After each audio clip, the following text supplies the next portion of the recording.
Hello बच्चों, विजय success path में आप सभी का स्वागत है। आज जो हम बात करेंगे क्लास 10th का टॉपिक है और वो टॉपिक कौन सा है?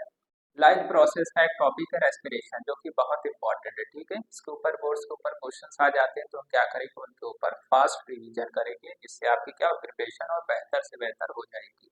आपकी प्रिपरेशन बेहतर से बेहतर हो भी रही होगी, ऐसा नहीं कि नहीं हो रही होगी। ठीक है, तो आप बहुत अच्छे हैं आप लोग, और आपकी प्रिपरेशन भी क्या होगी, उतने ही बेहतर होगी। बस एक चीज की जरूरत है, वो क्या है? वो क्या है? प्रैक्टिस। प्रैक्टिस बहुत इंपॉर्टेंट होता है। विदाउट प्रैक्टिस के क्या हो सकता है, ये पॉसिबल नहीं है कि हम क्या कर सकते हैं, प्रिपेयर कर सकते हैं। तो यहाँ पर क्या खास है हमारे लिए? प्रैक्टिस। तो मैं यह प्रैक्टिस ही कराऊंगा, फास्ट रिवीजन कराऊंगा, जिससे क्या होगा कि आपकी प्रिपरेशन रिवीजन होती जाएगी और आपका क्या होगा, लगातार रिवीजन होने की वजह से, प्रैक्टिस होने की वजह से, और मार्क्स का चांस जो है, बेटर होने का चांस क्या होगा, बढ़ जाएगा और बेटर मार्क्स आएगा और अच्छा मार्क्स आएगा। तो यहाँ पर जो टॉपिक है वो क्या है हमारा? रेस्पिरेशन। रेस्पिरेशन होता क्या है सबको पता है। ठीक है, हिंदी में श्वसन बोल देते हैं, इंग्लिश में रेस्पिरेशन होता है। रेस्पिरेशन एक प्रोसेस होती है। क्या होती है? एक प्रोसेस होती है। इस प्रोसेस में फूड जो होता है, जो हम खाना खा रहे होते हैं, उनमें से जो ग्लूकोज होता है, वो ग्लूकोज का क्या हो जाता है, सिंपल ऑक्सीडेशन हो जाता है। क्या होता है, बहुत सबको पता है क्या होता है, ऑक्सीडेशन। तो यहाँ पर जो फूड होता है वो क्या हो जाता है, ये ग्लूकोज बोल सकते हैं, ब्रोकन डाउन हो जाता है। क्या हो जाता है? ब्रोकन डाउन, या फिर टूट जाता है, न्यूट्रिएंट्स में टूटता है। किसमें? न्यूट्रिएंट्स में टूट जाता है। ठीक है, और रिलीज एनर्जी। अब जब न्यूट्रिएंट्स में टूटेगा तो उसमें ग्लूकोज जो है, उससे क्या बनेगा, एक ही चीज बनेगा, बनेगा क्या, एनर्जी बनेगी। ठीक है, वो एनर्जी किस फॉर्म में स्टोर होती है? एटीपी। ये याद रखिएगा, पेपर में फुल फॉर्म पूछा जाता है। क्या? एटीपी का फुल फॉर्म लिखिए। तो एटीपी का जो फुल फॉर्म होता है वो क्या होता है, वो सबको पता है। क्या है?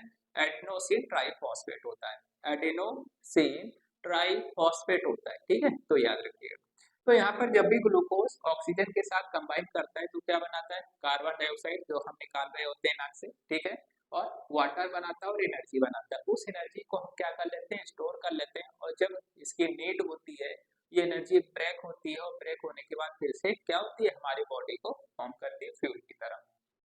एक और चीज है, पूछा जाता है कि रेस्पिरेशन किस तरह की प्रोसेस है? कैटाबॉलिक प्रोसेस होती है। कैसी रेस्पिरेशन होती है? कैटाबॉलिक। ठीक है, तो ये जो कैटाबॉलिक प्रोसेस होती है, इसका मतलब हो गया कि जो फूड के पार्टिकल्स हैं, जो फूड के पार्टिकल्स हैं, जैसे ग्लूकोज है, उसका क्या हो जाता है? ऑक्सीडेशन। ऑक्सीडेशन का मतलब हो गया, जब किसी भी सब्सटेंस के साथ ऑक्सीजन जुड़ जाए, इसका मतलब उसको क्या कर दिया उसने? ऑक्सीडाइज कर दिया। क्या कर दिया? ऑक्सीडाइज।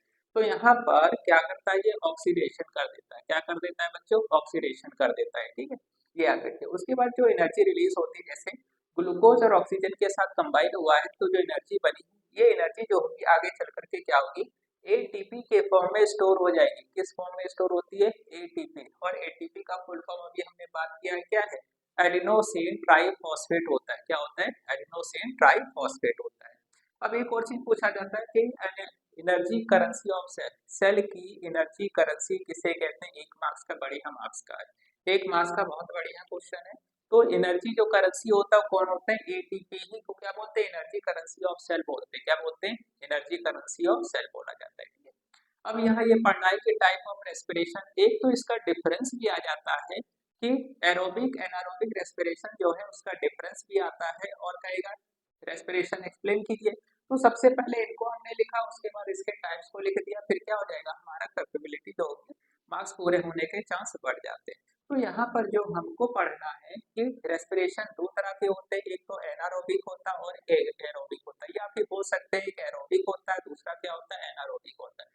तो जो एरोबिक रेस्पिरेशन होता है, एरोबिक का मतलब हो गया कि ऑक्सीजन के प्रेजेंस में कार्य होगा। किसके प्रेजेंस में कार्य हो गया? एरोबिक जो होगा, इसका मतलब हो गया कि ऑक्सीजन के प्रेजेंस में क्या होगा, ये कार्य होता है। तो यहाँ पर ये याद रखिएगा, किसके प्रेजेंस में कार्य होता है, ये जो होता है ऑक्सीजन के प्रेजेंस में जो होता है कार्य होता है। दूसरा होता है, ये कहाँ पर होता है, ये माइटोकॉन्ड्रिया में होता है। पूछेगा एरोबिक रेस्पिरेशन कहाँ पर होता है, तो ये माइटोकॉन्ड्रिया में होगा। कहाँ पर होगा? माइटोकॉन्ड्रिया में होता है। दूसरा क्या आता है, ये एनर्जी रिलीज करता है। क्या करता है?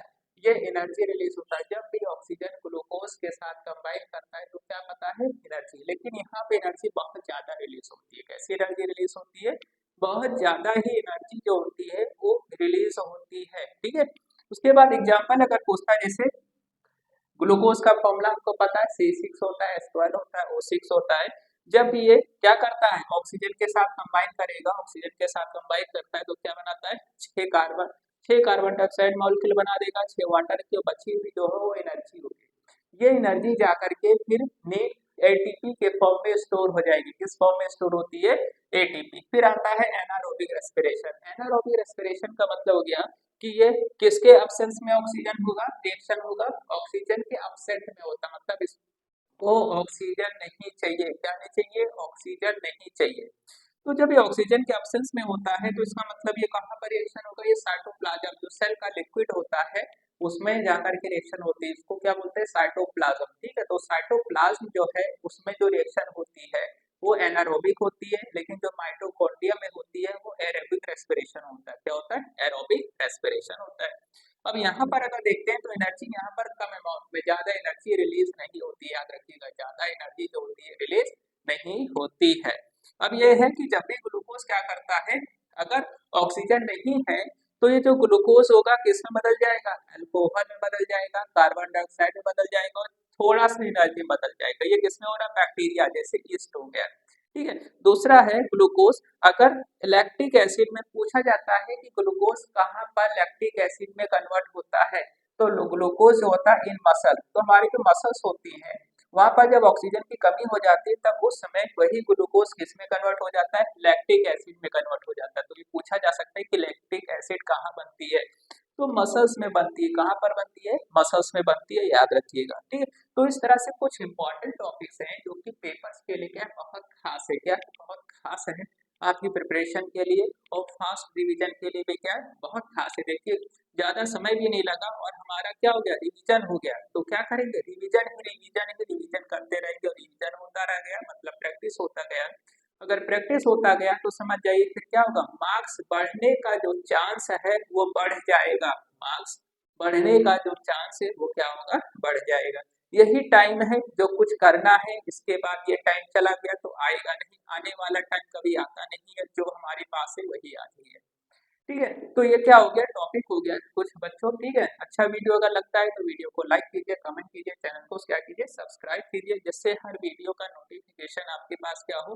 पहुंच सके, और आपकी प्रिपरेशन जो है बेहतर से बेहतर क्या हो सके। ठीक है, तो इसके बाद नेक्स्ट जो वीडियो आएगा उसमें बात करेंगे डिफरेंस के ऊपर, और स्टेप ऑफ रेस्पिरेशन। रेस्पिरेशन के कितने स्टेप्स होते हैं, कहाँ पर होता है, ये चीजों के ऊपर क्या करेंगे हम बात करेंगे। ठीक है बच्चों, तो आज का वीडियो यहीं पर क्या होता है, ये समाप्त होता है।